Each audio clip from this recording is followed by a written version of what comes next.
Hello and welcome. Today we're here with Stu Jay, and thank you so much for joining. It's an absolute pleasure to speak to you every single time. It's like talking to you for me is kind of like talking to the entirety of Wikipedia or the Encyclopedia Britannica all at once, because there are so many things we could talk about, and there are so many ideas that come out of your mouth and that go on in your brain that I think we could probably do endless series just on Stu Jay, to be honest.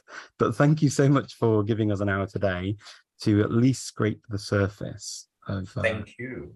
of Richard, this what's is my favorite time of year, polyglot.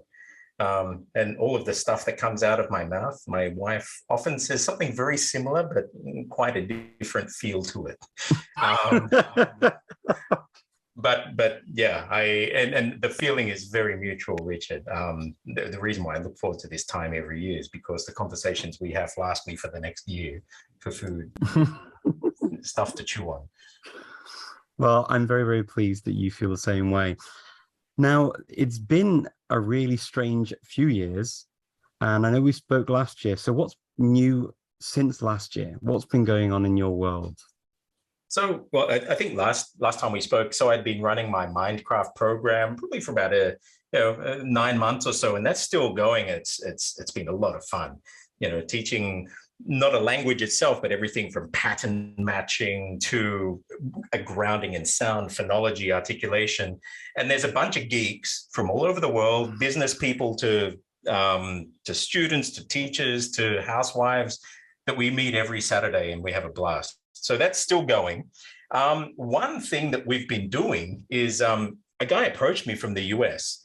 Shout out to Sam. And we have spent probably about 6 months now building virtual reality tools to learn language based on how you and I, as polyglots, how do we learn languages? And so basically, if we were allowed to have a wet dream in the metaverse, what would it look like? And so we're building some stuff that's actually mind-blowing. Have you ever used the metaverse like I haven't. You're VR? gonna have to invite me in now. I feel like I'm missing out on these dreams that you're talking about. Oh my God. It's mind-blowing. I had a play around a few years back with virtual reality, but I got myself an Oculus as we got into this. And it is scary what you can do. It takes a few moments to get in there, but you really then feel that that's the world. You can fly, you can jump around, to the point we're building stuff where you can jump around inside your mouth Oh and wow. just correct articulation. You can actually see where your tongue might be a little bit off and knock it into place. Another thing that we've realized in doing this, and it gives me heart as polyglots, I think that people will be, is that a term in English, to give heart? In Thai. Courage. I give you heart. But basically, we were looking for APIs that we could use because when I listen to somebody, and I'm sure you could do the same, if I say help, and you say, no, it's help, help, and you can say, no, okay, you're palatizing, drop your tongue down a bit further back, help. No, you need to put it further forward, help. Your ear can do that in a flash as a human. There is virtually no API. If there is, please tell me, contact me. We've searched through so many APIs that cannot, agnostic of a base language, just hear a sound that a human mouth produces and plot it to be reproduced, or plot it like just in data points that we could then use to do stuff. And so we're realizing, holy crap, like as polyglots, as learners, one of the most valuable skills, and something that we're trying to synthesize, I guess, is our ability to hear a sound outside of our mother tongue's sound system and reproduce it faithfully. We're working on it, and we've got some ways that we're trying to knock it around, because if we can plot that, we can show exactly then where the tongue is without knowing what the base language is. But the other thing is, I'm sure, say, Richard, with the languages that have you ever started learning a language and get super frustrated with the language learning material because you know most of the stuff in it already? You just want to get to the meat that is going to help you get up and running in that language. And so one of our goals is also to basically the way that Google Maps will look at the shortest route from point A to B and plan your map. If we know what your background languages are, we know what you've already got built into your muscles and stuff like that. We want to work towards building a system that will actually get you from A to B without having to go all of this convoluted route. So for example, if you were learning Thai as a native Chinese speaker, there's a whole ton of stuff about tones you just don't need to do. Or if you're a Hindi speaker learning Thai, well, that's the entire writing system you could just do in an afternoon rather than spend 6 months doing it. And so we want to build a bunch of stuff that's going to pretty much be Google Maps for the mouth and language learning. Wow, that all sounds absolutely amazing. and just, I've got to say, as soon as you say we can jump into your mouth, it does make me worry a little bit. But yes, I'd love to go and try that out at some point, because it sounds absolutely fascinating to be able to do that and to take knowledge that we already have and make those comparisons. I think is something that we would naturally do, where we'll take a stand. Oh, it's like this that you say in this other language. And yeah, I mean, how easy is that to program this kind of, the Google Maps thing? It's a nice analogy, but I mean, in terms of actually programming something to do that. Right. So I'm guessing it's not easy. In the beginning, we have to work with what we've got. So one, with some tools or things that are there, but basically the first part of it is hard coding what's inside of me. So if I can do it, and so if you can you say the E sound and someone says E, oh no, that's rounded. You need to have a lateral tongue more towards the back, E, and then and so I can hear that. So basically, there are tools there that will maybe be better with native English, Native American, or say Australian. So we could get those as a yardstick. But we're going to basically brute force all different permutations that I might predict and then start to map this in the beginning. Now, eventually, as we get data in, we want machine learning and this to start to automate what I would be doing with my ear to machine learn into our algorithms. But first, we're just going to brute force, because working with a lot of, say, Americans or people from the South, there are certain things that they do with their vowels and their glides that you kind of know what's going to happen if they're learning Thai, if they're learning Chinese or Vietnamese, what's going to happen with their tongue. So we can start to predict that and then see the distance from what we predicted would happen with what it should be. And we can sort of triangulate that.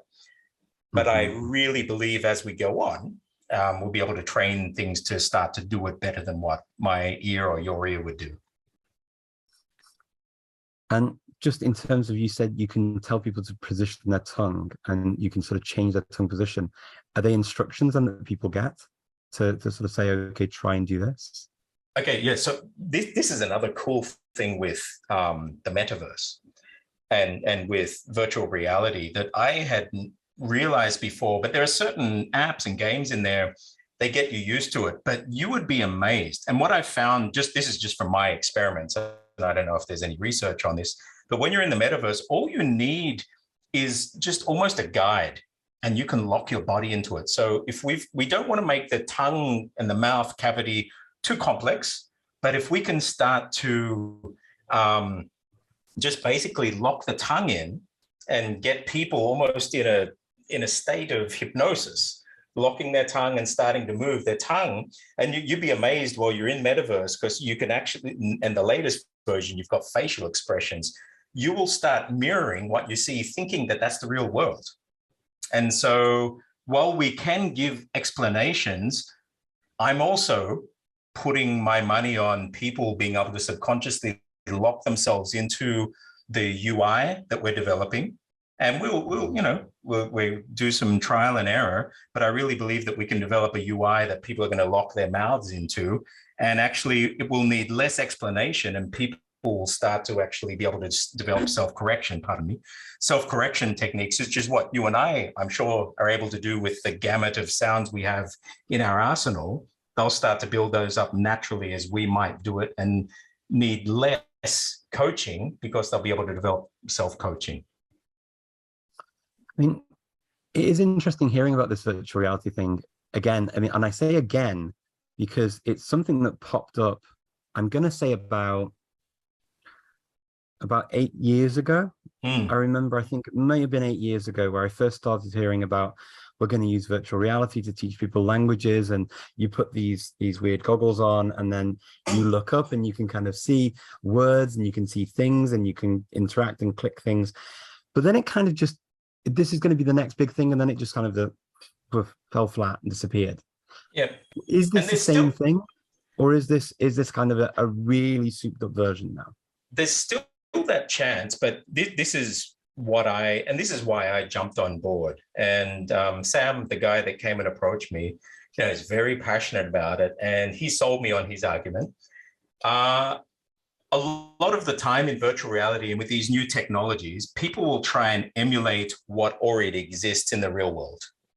And we even see that with, say, music, and people, and the recording industry was trying to apply the rules of the recording industry to the internet then, and it was a disaster until now they're starting to find new models. What I deep down wanted to do was, if we throw these old models of teacher, student, classroom and things, but we started to look at actually what we could do in metaverse that we can't do in real space. So maybe it is sitting in your mouth, going and doing that and making that your office for a week. You can't do that in the real world, and it's not fun just looking on paper.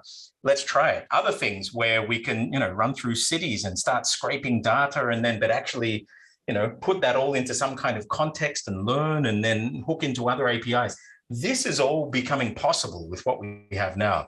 So with a little bit of creativity, I believe we can do stuff that you just couldn't do in the normal world.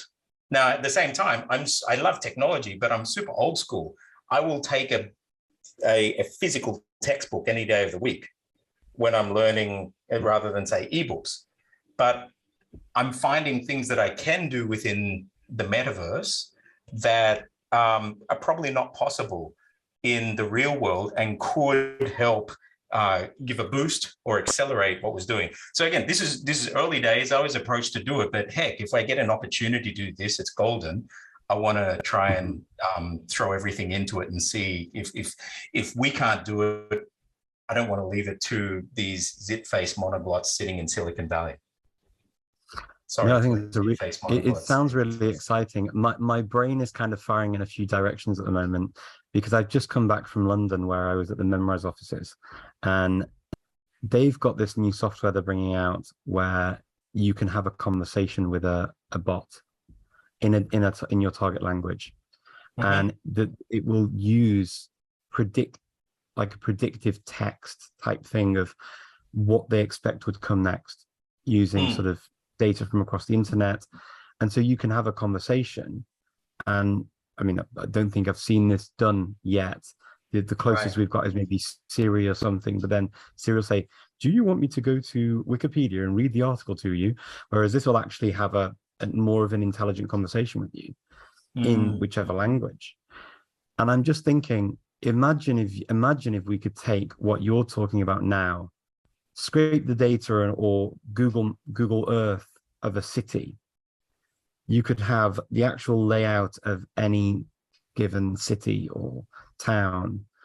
You could go and you could have virtual reality people in there that you could go and talk to, real people as well, as you wanted, if they could get into it, but you could have virtual reality people and actually practice your language, have the signs and everything in real life, but in this virtual reality. You're giving it away. No, I don't want to give away too much of what we're doing, but yes, I think we're on a very similar wavelength. Sounds like a good idea. No, but no, seriously, it's some really cool stuff that can be done. Yeah. I'll just give you another example. Say in my Mindkraft program, one of the things that we do there, because we teach data skills and data scraping mixed with language learning. So one of the things we would go into Google Maps, into the 3D like Street View, and start to scrape data, tabulate it, and build, say, Anki decks or other tools. Now imagine that in the metaverse, when you're going on language scavenger hunts within a city. It just knocks it into a whole new dimension. You've got people and signs and menus. It's really cool. So Yeah, I didn't mean this whole talk to be on VR, but for me, it's been something that I've been exposed to over the past 6 months, and I'm pretty excited. We're building our team by the week, and we're getting some great artists and coders. We're doing it in Unity, so the game engine. So, and this is the other thing. We want to sort of make it fun, but we don't. Am I allowed to say products? But I don't want Duolingo. It's not just the sake of gamifying something for the sake of giving points and yay, and it's not real stuff. Yeah. We want this to stand up to scrutiny with linguists as well, and with native speakers as well. So it's a real thing. So we're not just gamifying for the sake of gamifying, but we're going to make it fun. There's a really cool, actually, I know this is all about languages normally for us, and I think the what you're working on now and what we're talking about is super exciting in terms of language learning potential. I mean, that's just a given. But there are also other things that are related to this. And then this is where language is beautiful, because it intersects every aspect of our lives in society. And imagine you want to go and live in a place somewhere in the world, and you don't just learn the language, but you actually get to know the layout of the city whilst you're learning the language. I mean, and you know what else? And cultural norms. Yeah. There's so much to that. So, I mean, you know, going to a market in Thailand, in Bangkok, knowing where it is, and when you land in Bangkok for the first time, you know how to ask where you want to go to. You know where it is. You know what kind of fruits and vegetables and things street food you can buy, because it's all represented. It's very, very powerful. My mother-in-law, when I first got my Oculus and we're trying out, she was going through, because they've got some of these things like the Angkor Wat is reconstructed all in these things. You can do the tour through it.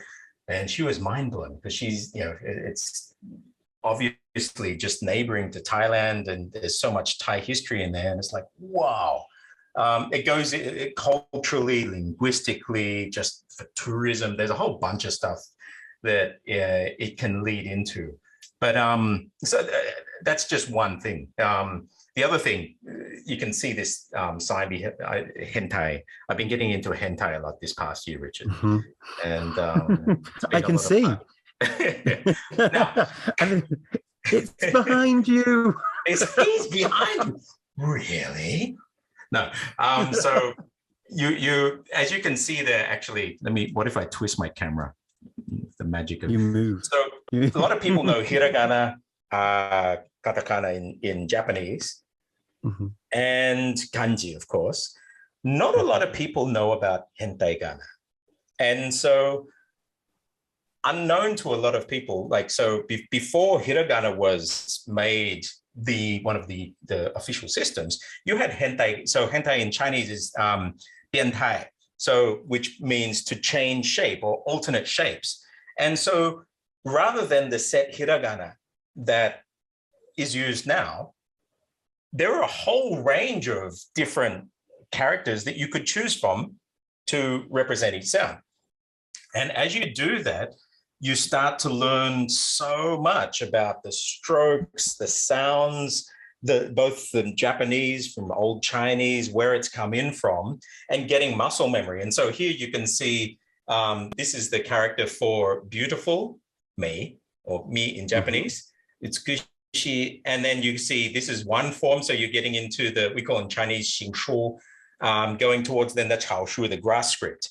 And these were all possible characters or possible kana forms for the sound mi. Now, eventually you can see, can I point here? This one here, there we go. This one here is the one used today, but not long, it wasn't that long ago where this was actually a valid character for mi. And so were these also, that could also equally have been used.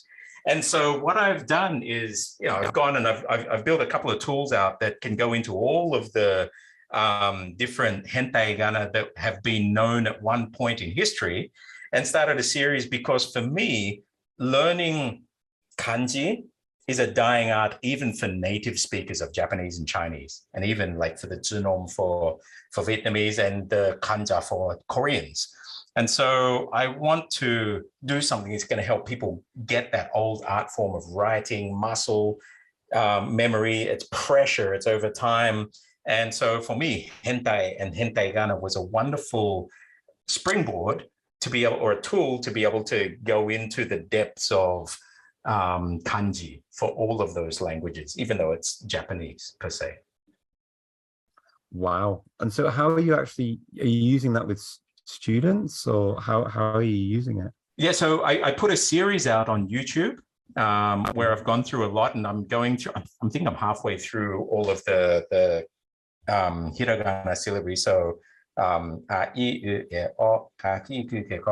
I think we're probably halfway down there, and I want to cover all of them. And so on YouTube, as I go through, I'll sort of take detours, as I tend to do, down the rabbit hole of different kind of and why it's like that, what your muscles should be doing, what it morphed into, what the sounds might be, where it may have come from, which helps expand or basically give you a base to predict what other kana are going to sound like, the kanji are going to sound like. And in our Mindkraft course, of course, we've been spending quite a bit of time, because Latin, Greek, Sanskrit, that's great for Indo-European languages, Old Chinese, and this gives you a great base into the Old Chinese, Middle Chinese, which then lends itself to Vietnamese, to even Burmese, Thai language, Tai, and the Chinese Sinitic roots in Japanese and in Korean that you can read a lot. And so I think this is an essential. In Arabic, you might have these triliteral roots that you get Hebrew and that. So I'm trying to include as many of these base points that if you get the biggest bang for your buck. So for me, Middle Chinese and these old, getting into kana is a really important thing. Yeah, I think etymology really is a huge key to opening up so many modern languages. Once you understand where things have developed and come from, you really start to see things. I think the interesting things about this sort of knowledge, as well as even a foreigner coming into a culture, you'll learn and see things that sometimes monolingual or first language speakers of a particular language won't see. And I'm sure you do that in Thailand on a daily basis, teaching the Thais Thai. Yeah, and actually, just this last week, I was contacted by the Department of Foreign Affairs for Thailand, and they've talked to me, and we're working back and forth at the moment, but probably running a workshop about Thai language and culture, the stuff that we talk about that's basically built into the wiring, built into the wiring, but not realizing actually the links and why things are the way they are. And if you have a look out there, there's a bunch of clips that I've done in Thai for Thais learning about Thai, the stuff that they may not teach in the schools. And people are thinking, why haven't we learned this at school? Same with Korean, actually. Somebody reached out to me, a Korean lady, and I think we'll be doing it. I put a clip out about 8 years ago about the Sanskrit and Pakpa origins of the Hangul script for Korean, that King Sejong the Great used as a tool and based at what we now have Hangul, modern Korean. I was attacked by many Koreans. A lot of Koreans really loved it as well, but I was attacked by many Koreans. But I was vindicated when the movie The King's Letters came out, Korean movie, about that very story in the Pakpa script, how these Sanskrit linguists all put it together and built based on the shapes of the mouth, based on these Sanskrit Brahmic-based abugida. This isn't taught as general knowledge to Koreans. They learn maybe one bit of the history, but appreciating actually where it's come from, then all of a sudden gives you a link, say you're a native Korean speaker, into all of these other languages, which I think is wild. Politics may dampen it a little bit. If you can put the politics away, well, then you've got a gift when it comes to being able to get insights into a language that other people just wouldn't have. Yeah, it is sad sometimes how politics and sometimes sensitivities around national pride and things like that can get in the way of actually appreciating what the reality is. Mm. And my thought is always, when you understand origins and etymologies and where things come from, the exact opposite is true of what people fear. It actually makes it more beautiful, and it makes it easier to appreciate. And also, it builds those all-important bridges to other cultures and other peoples, which I think strengthens international relationships and gives you an understanding that we're not all that different than we like to think we are sometimes, or pretend we are, or people like to think that they want to make us feel different. Actually, those similarities are a strength. I totally agree, and it gets me. This whole thing, and I've been noticing it more and more over the past 10, 15 years, where Chinese is synonymous with just Mandarin. And so speak Chinese, speak Mandarin. And if you go and then there's the whole debate about, is Cantonese a dialect or a language, and then all of these other Chinese dialects. Some of the different, the languages, they're different, they're peoples, they're languages. Politics are influencing this, and I hope that I don't get this seminar banned. But politics are influencing the way people. And if you live in this part of the world where most Chinese speakers do not speak Mandarin, they speak Teochew, that's Chaozhouhua, and different Hokkien dialects. So in Singapore and Malaysia, I say celebrate them all. In Mindkraft, we teach Mongolian and the Bichik script, the vertical script. Mm-hmm. And so they're languages that are spoken in China. China is such an amazing place to just call it Chinese, say for all the Sinitic languages, call it Chinese and think of Mandarin as maybe the mother language, and the others are just little vestiges that are hanging off it. Just totally doesn't do the culture, the history, the languages, the people, anything justice. And these systems are amazing. Speaking of that, another system that we've been getting into through Mindkraft, and this I've been really diving into, is Khmer, the old Com. And because I don't know if you knew that Thai used to be written in a bunch of different scripts, not just the script that you see today. And so there was a version of the Com, or the Khmer script, that Thai was written in. And have you ever seen these tattoos like Angelina Jolie has? We call them sakyan. Mm-hmm. Now, we'll often say to people not to get a foreign language tattoo with something that you don't understand. But believe it or not, most Thais don't actually even understand what's on those yan tattoos. And so as you dive in and you start to actually really understand the Thai and the Pali and then the Khmer roots into Thai, just looking what's in plain sight with these yans, they're not just tattoos. Yan is like the word we use for like these blessing symbols and patterns, shapes that you get everywhere. There are all these connections that, because of politics, have just been trampled on, and it's just become decorative, but it's actually super powerful. And so this is another thing over the past few weeks, I've been really trying to sort of build up. I've been using my Mindkraft group as a group to test things on, but I'm going to bring it to the Thai market and start to really show the beauty of Khmer culture, Thai culture.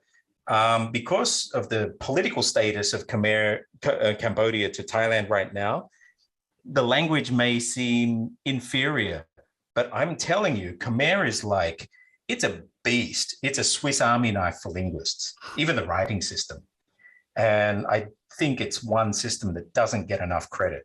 So if you, as polyglots, if you're looking for a language there that's going to give you a grounding in a ton of languages, even Slavic languages and Russian, learn Khmer. Because it's that's a recommendation. Yeah. And I'm just imagining my Thai family's reaction to me trying to learn Khmer now. As you know, it's not something people expect you to do in Thailand, is it? It's not. No, but believe it or not, there's like millions of Khmer speakers in Thailand, of course, from Buriram, Surin, all the way down. And this Thai Khmer or Surin Khmer is actually, because if you look at the geography, it's stayed in its bubble over hundreds of years, while modern Khmer, say in Phnom Penh, has changed to modern. It's almost the difference between Quebecois and Parisian French. And so in Thailand, they've got this almost ancient version of Khmer that's still spoken by people if you go down to the market. And by even seeing the links there, but would you believe that the Khmer writing system has everything built into it, even like from even though it's not a tonal languages, the principles of tones, of palatization, that you have soft and hard sounds from, say, the Slavic languages. You use the Spodizniak and the Myakizniak in Russian. They're built into the language. You can palatize things and make soft sounds from, and all of these are just standard tools that Khmer kids learn to use at school. And it's mind-blowing, and it's all built into the map of the human mouth, which is the Indic abugida. It goes ka ka ka ka ka, back of the throat all the way to pa pa pa ma ma to the front. Which, if you heard that ka ka ka, you would know back to ka ka ka. It's exactly the same system that Chinese uses. Every dialect uses. So, yeah, Khmer is almost like a Rosetta Stone, not the software, a Rosetta Stone for sound and language in humans. It's really cool. Yeah. I hope I've excited some people over Khmer. And at the very least, you can start to read people's tattoos and walk into a temple and impress people. Yeah. Well, I mean, I'm imagining that being your goal in life, to go and read people's random celebrities. What do you do for a living? I read tattoos. And a tattoo interpretation artist. Yeah. The other cool thing about Khmer is you have actually three, like in Japanese, we have hiragana, katakana, and kanji. In Khmer, you have three, we'll say two, and then a modified version, actual forms of each letter. So you've got what's called the mul script, which is like these sort of chunky ones that you see on big signs. And you've got the handwritten version. The letters are very different. And so when you're learning these different scripts. And then you have the com, which is the Thai version. So there's actually a whole set of grammatical rules that when you write Thai in the Khmer script, you might use some different symbols and this and that. So it's a real rabbit hole that both native Thais or even native Khmers may not know, but could give them a new appreciation for the languages mutually. I mean, one of the questions that a lot of people ask, people that learn lots of languages like you, is how do you keep all of this straight in your head? I mean, do you find that you sometimes confuse things because you're talking about Khmer and then different Chinese languages and Thai and Sanskrit and all these different things? How do you find that sits in your head? It doesn't sit straight. It's like music. If you're into, and I guess language and music is the same, it's all about sound. Which, by the way, if you look at the word svarga for heaven and svara, language, actual or sound from the voice, svarga is just adding this g. So the heaven is actually this eternal, because sounds are waves that go into the universe for eternity. So sound, svara, is almost heavenly, svarga. You're creating something eternal from this, your voice. But anyway, the way, if you look at music, you might start off in,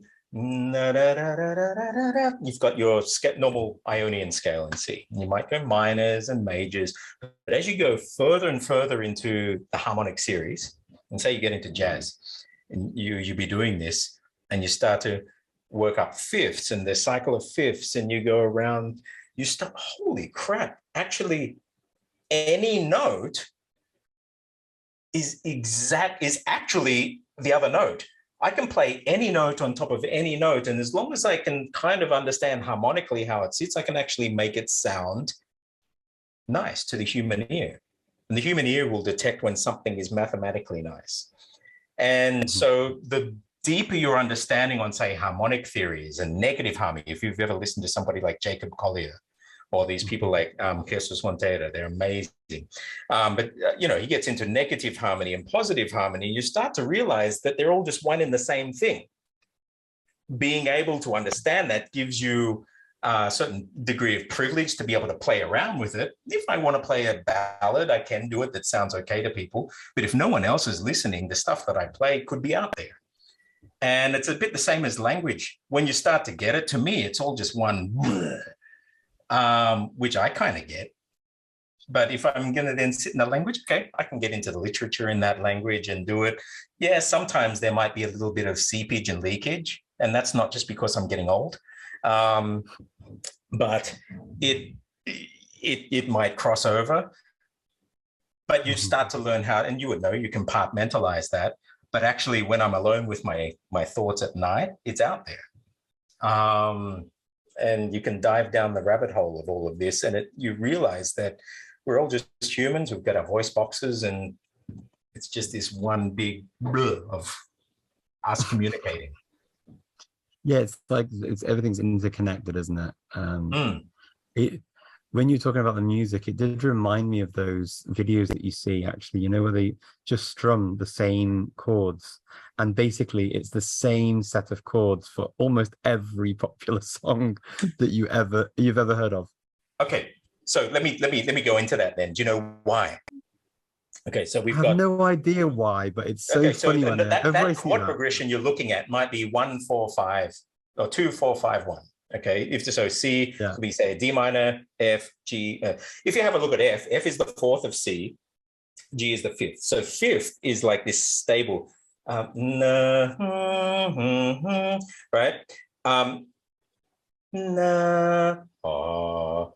F is the mirror 5th on this side of the G. And harmonically, they're actually twins. They're yin and yang. So you're actually playing the same chord. It's not just this, you're literally playing the same chords. You're just playing the yin version of the yang chord on either side of it. And then the D minor is actually, which is the second from this F, is actually the relative minor of F, which is actually F.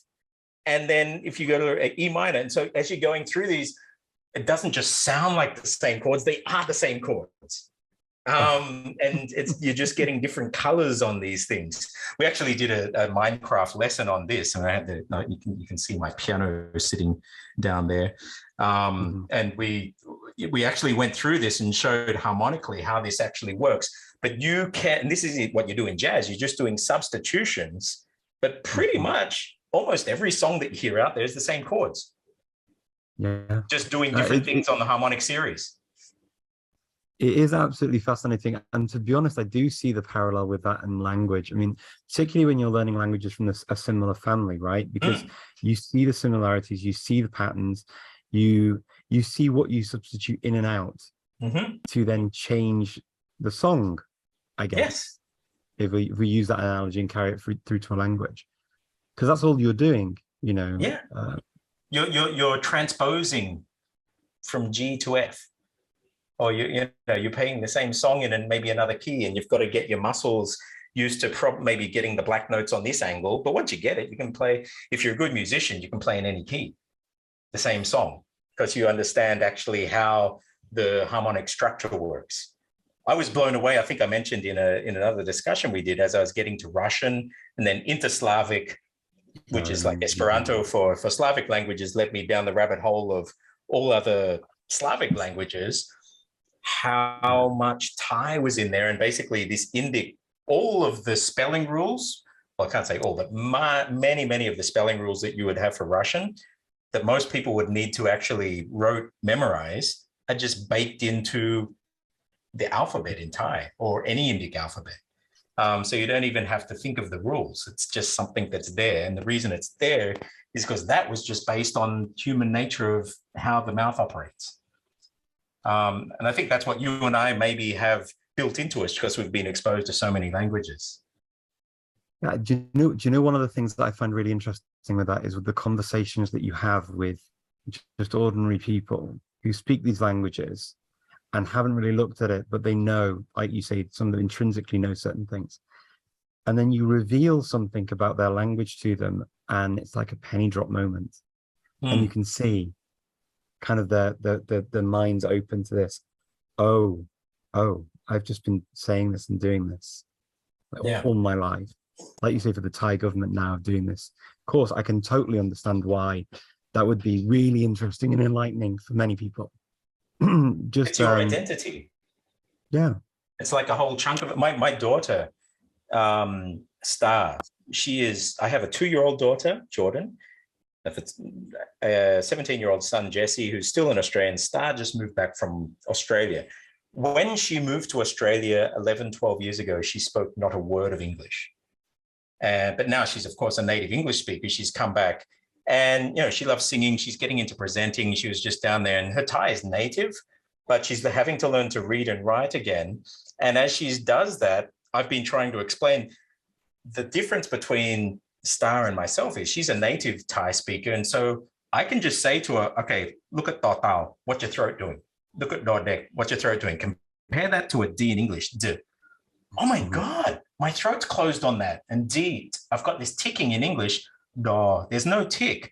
And so she actually has all of these things that were miraculously baked into her from birth and childhood that she can actually use as a reference point that she didn't even realize was actually in her. It's mind-blowing that level of intricacy, detail is actually there. It's interesting you mentioned your kids, and I think for the last 15 minutes, I would definitely like to just dive a little bit into this, because they say 3 kids, right? Yes. All quite different ages. So, 17 to 2, 15-year gap. 18. Well, Star's almost turning 19. So 19 to... Oh, wow. So 19 to 2. So even more of a gap, right? I have been very active. Well, nothing stops you. Nothing stops you. But my interest, the question I have for you is, from when you had your first child to now, what do you do differently with your children in terms of linguistic development? What's changed?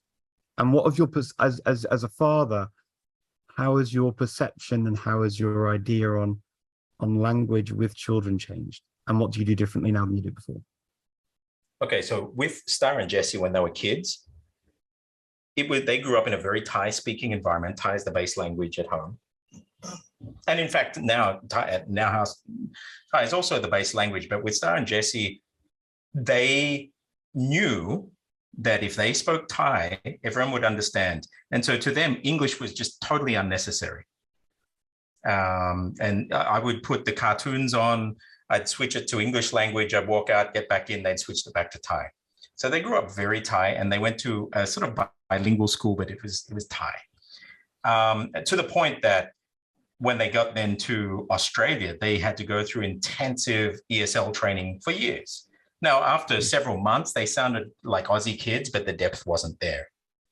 And even now, as full natives, I can start to see some gaps, maybe with the nursery rhymes or things like that, that they missed out on as kids. With Jordan, something amazing has happened. You would know, like Thai people, that Lawton stop, they cut off at the end of every syllable. The throat cuts at the end of every syllable. This is why you get this characteristic of Thai speech. Like I mentioned before, the E is lateral, right? We don't have aspirated sounds at the end. So you wouldn't say something like tet. It's tet. It's all caught.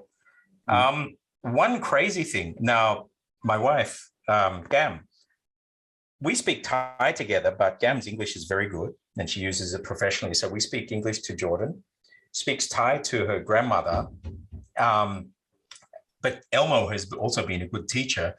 But even growing up in Thailand, the exact same country as Star and Jesse, when they grew up, I've noticed these traits, even speak, I wouldn't call this speech impediment, but these stepping stones in sounds. So for example, you wascally wabbit. The L and R in Thai are actually from a totally different position than what we have in English. In English, we have an initial L, a final L, lip, pill, there are the tongues in different positions, R's in different positions. Jordan, little 2.5-year-old Jordan, is actually taking on speech traits that little Aussie kids or American kids would actually go through. So she's saying, "Whoop, Daddy, it's a Hawaiian." There's no way that a native Thai speaker would do that because you've got this lateral L from a different part of the thing. It's not rounded at all. but she's getting these traits. And even when she speaks Thai, so tet mu means to wipe your hands, because she's picked up that English, this enunciation and the aspiration at the end is polite, she'll say, tet mu, daddy. It just sounds really off in Thai, but she's applying right now these English standards to her Thai. Now, I'm sure that'll iron out in the next few months, but it's really fascinating to watch two different trajectories that Jordan has gone on in a more English-speaking environment, and that Star and Jesse went on as they were growing up. Now, I think that they're both going to end up in kind of the same place, being native in both. And Jordan now, and I tell you what, if you've never seen Sesame Street in Chinese, it's phenomenal. And so we've started watching that. And so Jordan is also getting Chinese, and her phonology in Chinese is even better than her Thai right now.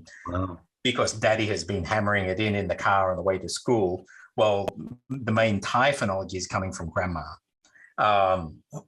And so her Chinese is actually sounding good.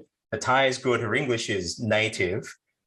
Something she'll say zebra, and then look at me and say zebra, and look at mommy, zebra.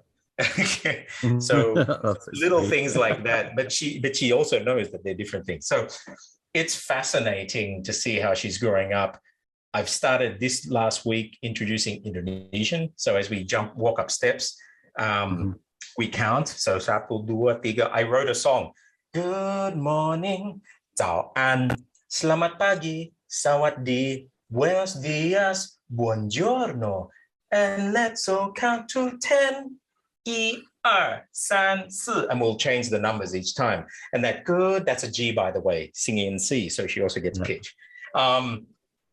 And then we'll swap numbers out, and then, but that framework, and I've also taught her the alphabet, so she knows A, B, C, D, E. So if I'm saying the spelling or the numbers, if I go like that, she knows, and then that's 4, that's 4, 4, or that's 5, 5. So all of these anchors seem to be working, but she's a guinea pig at the moment. I hope she doesn't sue me in the future. No, I'm sure she'll really appreciate it. Look, it's wonderful what you're doing. You've given so much thought to it, and I think you're only giving something that can be a benefit. Look, if she doesn't want to use it later, she doesn't have to use it. She can choose, right? But what you're doing is you're setting her up for the ability to have knowledge that she can choose to use however she wants, and it's never a bad thing. I just want to expose her to as much as I can. I think these are really formative times, and that coming back to that whole ability to hear sounds. I think the more sound that you have, even if it's late now, even 20 years into the future, she will have that as a reference point then that maybe will open something up to her that she didn't realize she was going to need earlier. So absolutely. It is interesting, just to sort of give you a comparison. So with my daughter, I spoke to her in 4 languages, and then the 5th language with my wife. She particularly, she's into computers and mathematics, but that's by the by. The whole language thing, though, she has noticed, and we saw a jump in her teenage years, which is what I predicted with her English, because I'd spoken to her in French, and I noticed that with myself speaking French, is that it opened up all of a sudden the connection between the Romance languages and English came into its own when you start reading literature. And all of a sudden you start to be able to access and understand and see the links a lot more easily with the words. And just from her marks in English, they jumped up quite radically. And the teacher said, we wouldn't expect that kind of jump. Normally it's just a couple of marks each time.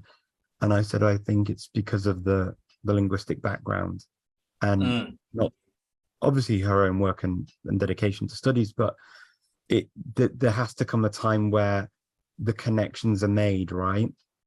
And I was going to say, like, I really like that you said that about the literature. And while for me, yeah, it's about puzzles and pattern matching, but ultimately it's actually the people and interactions and these experiences. Yeah, it's about us doing the pattern matching, but it's not fun for everyone else. But it's that whole, the richness of the interaction, what the language opens you up to. Literature, of course. You're able to see things. I think I was listening to Lex, what's his name, with the podcast. He's Russian, and living in America, but he was reading, what was it? Not Nietzsche. Sorry, it'll come to me.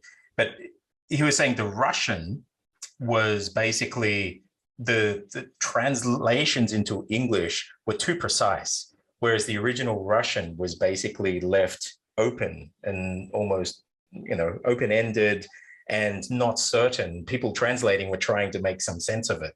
But there's certain things that you get reading in the original language, and experiencing things in the original language.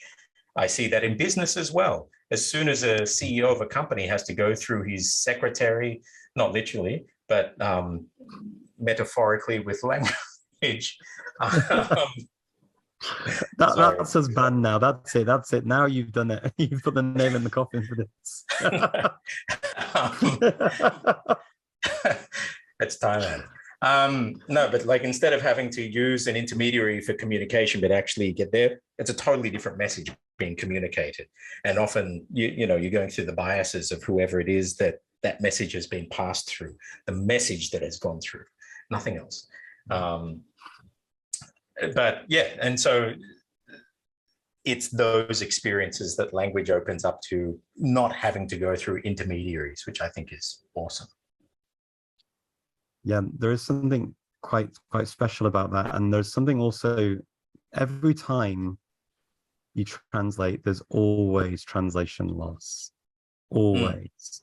And jokes and things. And I get myself into a lot of trouble in Macedonian, because I don't know if you experience this as well. Yeah, I'm guessing you do, because especially with your wacky sense of humor as well. Something that's funny to you in English, for me, it's usually English is the culprit, because we're so used to playing with words in English, and sometimes those connections that you translate the connections into other languages, and sometimes even where those connections for monolingual speakers of that language, they would never connect the ideas or the words. And I've had people look at me and say, "Why on earth are you laughing? What do you find so funny about this?" Yeah, I'm sorry. Do you have that? Totally. In saying that, Thai plays on words like kampu, and there's a whole genre. Most stand-up comedies, Thai plays on words are just wicked. Same with Cantonese. Like they're wicked, but they're different. You've got to have the language to a depth that you can play with it. And I think that's where it is. There are certain English speakers that may not have that depth even in English to be able to play with the language. And it's a cultural thing as well. But yeah, sometimes it gets very lonely with my sense of humor or lack thereof. Yeah, it is funny because some countries and some languages do not do this as much. No. In their own languages. I mean, Swedes are notoriously not, they don't play with language in the same way as English, for example. But because Swedes speak such good English, they're used to the concept and the idea, and they can. But whereas Norwegians do it more. Right. They will make those connections a lot more quickly, from my experience. And Macedonians, not so much. They don't really do that. So, they would imagine that there was a name sit as a name. They would never associate it with the sh sound before the it. So they wouldn't. Whereas in English, you would be, why would you call your child that? Because it sounds very similar to another word. Yeah. No, I mean, they don't. It's an example translated from a Macedonian name, but I'm not going to embarrass anyone with that name in Macedonian. But but it would be that close. Yeah, and well, it's like in Thailand, I don't know how many people I know who are called Titipon, and it wasn't from the English. It's titti porn from the word por or blessing. So titti porn actually means like an amazing blessing, and maybe it was. If it's in, but in a Thai context, it never even clicks. Sorry? In a Thai context, though, I guess that's not in a Thai context. That isn't an association, right? But that's Even just because for of Thais who are almost native English speakers, just when you speak, it's not an issue. It just, those connections don't sort of come up. Now, there are sounds in Thai that are very close, and foreigners have to stay clear of these sounds. That's actually something that we're building into these VR tools, like little sort of insider hints of what people don't actually tell you what they think you're saying, and these things. But there are some sounds that people have to avoid, and Thais have a filthy sense of humor. Everything ends up in the klong. But the klong, for those who don't know Thailand, is a canal, and they're putrid. And so, yeah, in Thai, you have to be super, super careful. So there are plays on words, but the English way, or the ones in English, it's just not there. And even the feeling, Thais will name their kids English words as their nickname. So I know some whose kids are called cheese and cake. And if you call a kid cheese, I think of toe jam and stinkies. It's not something you want to call your kids. But they think it sounds cute. It's like cheesecake, it's sweet. So those feelings about sounds and words are just not there. No, it's a different ballgame. I mean, different cultures, different different horses, different courses, right? And that's what makes the world beautiful and interesting, I think, particularly for us as language enthusiasts. I can't believe we've got to the end of an hour talking. It's just flown by, and thank you so much. We'll have to have you back, obviously, and talk again, because you've got so much to share. Thank you so much for your time though today. Really appreciate it. And I hope to see you soon in Thailand. I hope to see you soon in Thailand too. It would be so cool. Okay. อีกไม่นาน ขอบคุณมากครับพี่ Thank you. ครับ All right. I'll talk to you soon.